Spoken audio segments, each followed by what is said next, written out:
रांची के पूर्व उपायुक्त छवि रंजन को 6 दिन के ईडी के रिमांड पर भेजा गया है। जाहिर सी बात है, इन 6 दिनों में ईडी उन तमाम सवालों का जवाब चाहेगी जो क्वेश्चनायर ईडी ने तैयार किए हैं। और क्या कुछ हो सकता है, इन तमाम विषयों पर बात करने के लिए हमारे साथ मौजूद है हमारे सहयोगी मदन, जो आपको विस्तार से बताएंगे। अब चूंकि 6 दिन के रिमांड पर गए हैं, तो क्या कुछ लगता है कि क्या कुछ और राज बाहर आएंगे? बिल्कुल, देखिए वो तमाम राज से पर्दा उठेगा जो इनके कार्यकाल में रांची में हुआ है। सबसे ज्यादा जो जमीन के का हेराफेरी हुआ है उसको लेकर के ईडी उस तह तक पहुंचना चाहती है कि आखिर किसके संरक्षण में ये काम चल रहा था और कौन है जो डीसी को संरक्षण दे रहा था। ये तमाम चीजें जानने की कोशिश ईडी के द्वारा की जाएगी। और आप ये समझिए कि जो अब खबरें सामने आती है कि ईडी को गोवा ट्रिप कराया गया, कई करोड़ रुपए एक एक जमीन के कागजात को बदलने के लिए दिया गया, तो ये सारी बातें जरूर सामने आ रही है। इसका हम दावा नहीं करते हैं, पुष्टि नहीं करते, लेकिन जो खबरें आ रही है उसके हिसाब से हम ये बता रहे हैं कि आप समझ सकते हैं कि 6 दिनों के रिमांड पर अगर उनको लिया गया तो जो 6 व्यक्ति पहले से ईडी के गिरफ्त में हैं, ईडी ने जिन्हें गिरफ्तार कर जेल भेजा है, उन सबों से क्रॉस वेरिफिकेशन की जाएगी।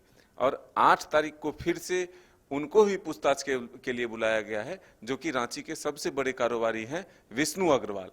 तो ये हम कह सकते हैं कि छवि रंजन का नाम सुर्खियों में उस समय से है जब वो उपायुक्त थे एक जिले में, और वहां पर भी उन्होंने सरकारी संपत्ति को नुकसान पहुंचाने का कोशिश किया था।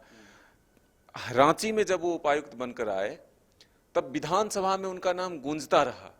सबसे बड़ी बात है कि हम भी उस वक्त विधानसभा के भीतर थे और कार्रवाई को देख रहे थे, तो कुछ देर के लिए एकदम मौन सा हो गया था। सदन की कार्रवाई जो है लग रहा था एकदम स्थगित हो गया है। ऐसा इसलिए हुआ कि जो कांग्रेस की विधायक है दीपिका पांडे, वो ये कह रही थी कि अधिकारी बेलगाम हो गए हैं, हमारे ही सरकार में हमारा ही बात नहीं सुना जा रहा है। हम रांची के उपायुक्त को 6 बार कॉल करते रहे लेकिन उन्होंने नहीं उठाया।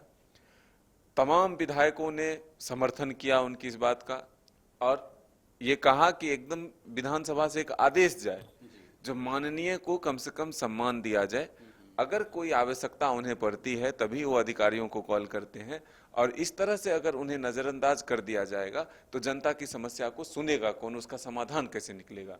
ये जो आरोप लगे हेमंत सरकार के अंतर्गत की अधिकारियों का मन बढ़ गया है, वो आउट ऑफ कंट्रोल हो गए हैं, न सिर्फ सत्ता पक्ष की तरफ के बल्कि सीपी सिंह ने भी एक संदर्भ उठाया था।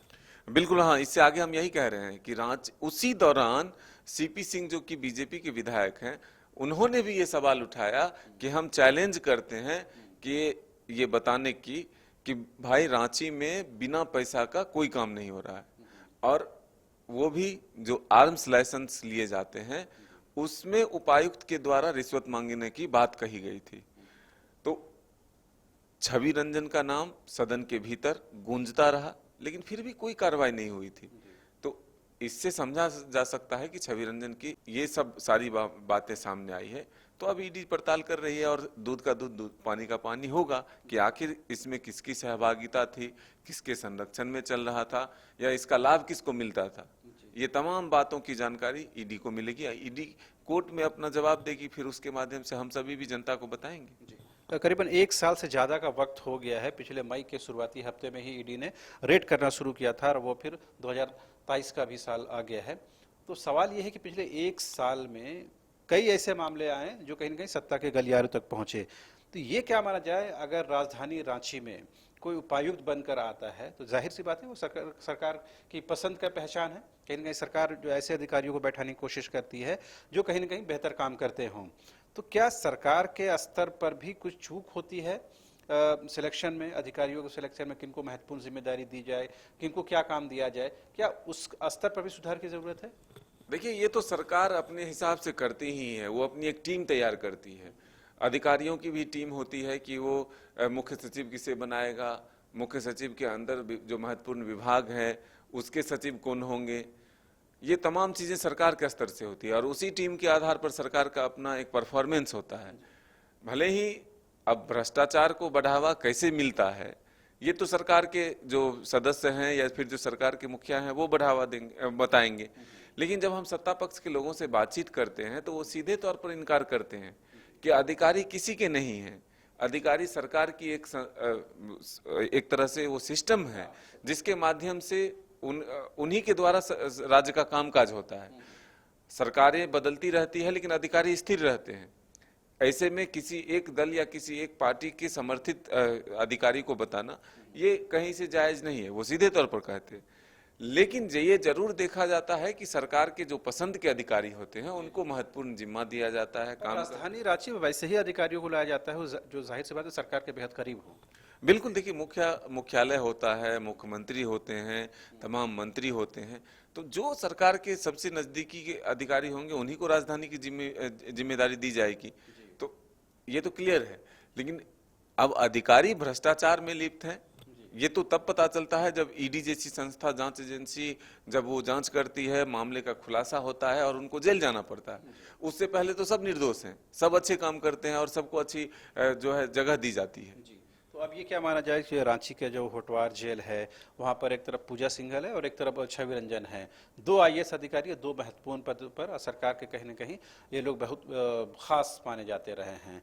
तो ये माना जाए कि आने वाले दिनों में ऐसे और अधिकारी भी उनके सद में आ सकते हैं। कई और अधिकारियों की बातें जो है घोटाले हैं वो सामने हुए हैं, जिसमें जो परियोजना के वर्तमान में निदेशक हैं उन पर डीसी रहते हुए घोटाले का आरोप लगाया है। इसी तरह आप जो वर्तमान में विकास आयुक्त हैं उनके बारे में कहा जाता है।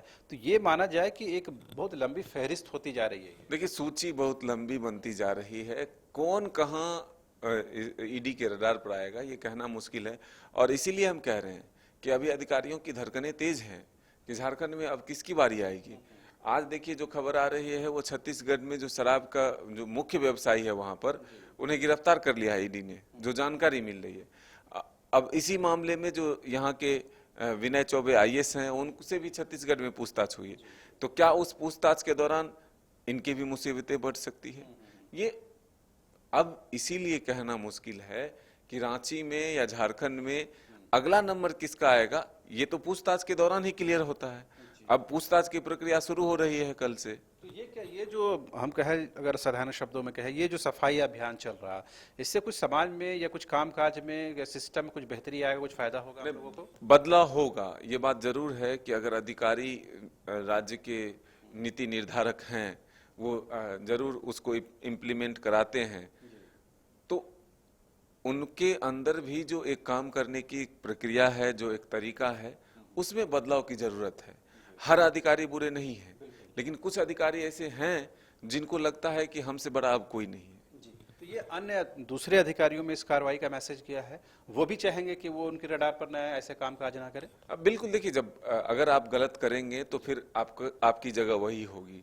अगर आप गलत नहीं होंगे, चाहे हम हो या आप हो, तो फिर डरने की कोई जरूरत नहीं हो। जांच कोई भी हो, एजेंसियां कोई भी हो, उससे किसी को कोई नुकसान नहीं होगा।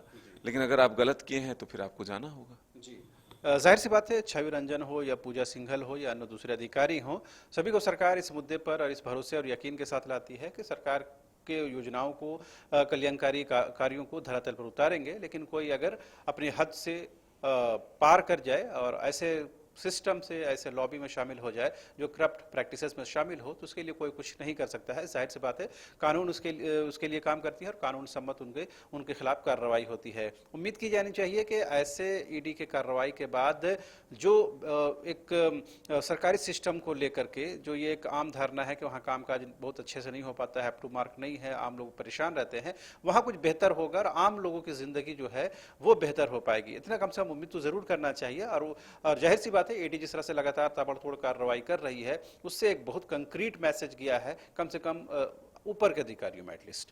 तो आप देखते रहिए न्यूज़ 22 को। मुझे और हमारे सहयोगी मदन को दीजिए इजाजत। नमस्कार। वेलकम टू चाचा मामा दंगल।